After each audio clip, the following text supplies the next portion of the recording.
Morning everyone and welcome back to my channel. আজকে হচ্ছে রবিবার, মার্চের 17 তারিখ। সময় এখন সকাল 8টা। ঘুম থেকে উঠে পড়েছি। উঠে আগে সমস্ত জানলা দরজাগুলো খুলে দিলাম। ঘরে আলো বাতাস ঢোকা কিন্তু খুবই দরকার। ঘুম থেকে ওঠার পর থেকেই সংসারের কাজে লেগে পড়তে হয়। সবার আগে যে জিনিসগুলো একটু অগোছালো হয়েছিল সেগুলোকে গুছিয়ে নিলাম। এরপর ব্রেকফাস্ট রেডি করে নিলাম। তারপর বেডরুমে চলে এলাম। বর উঠে গেছে। বেডরুমের জানলা দরজাগুলো খুলে দিয়ে বিছানাটাকে গুছিয়ে নেব।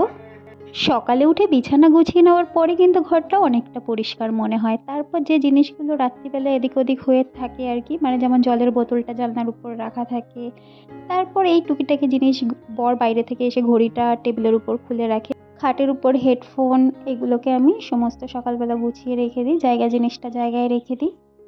আমি সারাদিনই যে জিনিসগুলো যেখান থেকে নিই সেই জিনিসটা সেখানেই রাখার চেষ্টা করি, কিন্তু বর মাঝে মাঝে এদিক ওদিক করে দেয়। যতই বলি ওকে তাও শোনে না।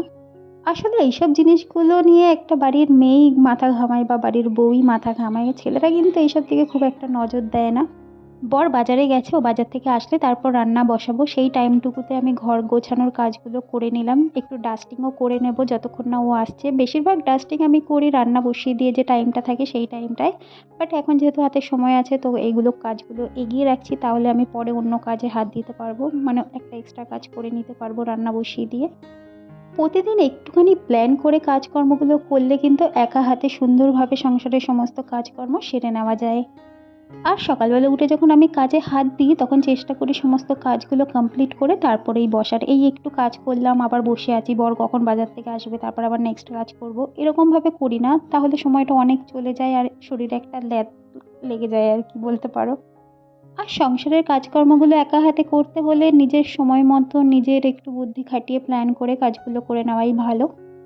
ডাস্টিং আমার কমপ্লিট, চলে এসেছি রান্নাঘরে। আজকে একটু অন্যরকম ডাল বানাবো ভাবছি।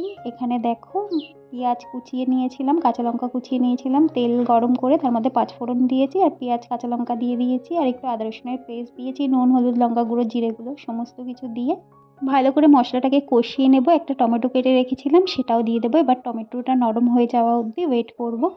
রোজ তো হয় টমেটো দিয়ে ডাল, না হলে লাউ দিয়ে ডাল বা পাঁচফোড়ন পেঁয়াজ দিয়ে ডাল, এরকম ডাল খাওয়াই হয়। আজকে ভাবলাম একটু অন্যরকম ডাল বানাই। আর সাথে মাংস তো হবেই যেহেতু আজকে সানডে। তো দেখো এখানে ডালটা আমি ধুয়ে রেখেছিলাম। মশলাটা কষানো হয়ে গেলে ডালটা দিয়ে দিলাম। তারপর একটু ভাজা ভাজা করে নিয়ে এর মধ্যে বেশ কিছুটা জল অ্যাড করে দেবো। খুব বেশি অ্যাড করব না, কারণ বেশি পাতলা হবে না, ডালটা একটু ঘন ঘনই রাখবো। এখানে অলমোস্ট ডালটা হয়ে এসছে, দেখো হাফ সেদ্ধ হয়ে গেছে। আর একটু সেদ্ধ হয়ে গেলে এর মধ্যে একটুখানি চিনি দিয়ে দেবো আর দিয়ে দেবো ধনেপাতা কুচি। তোমরা একদিন এই ডালটা বানিয়ে খেয়ে দেখো, দারুণ লাগে। ভাতের সাথেও যেমন ভালো লাগে, রুটির সাথেও ভালো লাগে। রুটির সাথে খেতে হলে আর একটু ঘন ঘন করবে, আর ভাতের সাথে তো দারুণ লাগে। আর করেছি মুরগির মাংস, এখানে একটু ঝোল ঝোল করেছি মাংসটা, আর লাল শাক ভেজেছি। এই হচ্ছে আজকে দুপুরের লাঞ্চ মেনু। আর ভাতটা একটু দেরি করেই বসালাম। ভাতটা বসিয়ে দিলে আমি জামাকাপড়গুলো কেচে নেব। জামাকাপড় কেচে একেবারে স্নান করে নিয়েছি, তার আগে ঘর মুছেছি, ঘর ঝাড় দিয়েছি, সেগুলো তোমাদের সাথে আর শেয়ার করা হয়নি। এখন জামাকাপড়গুলো নিয়ে যাচ্ছি ছাদে।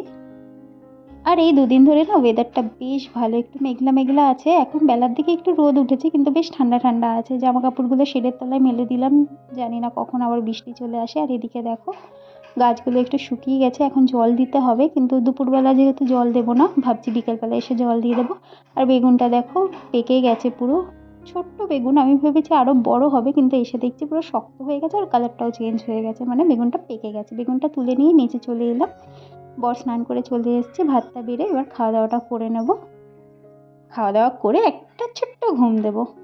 গুড ইভিনিং, বাজে এখন সন্ধ্যে 6টা। আজকে একটু ঘরে ধুনো দিচ্ছি।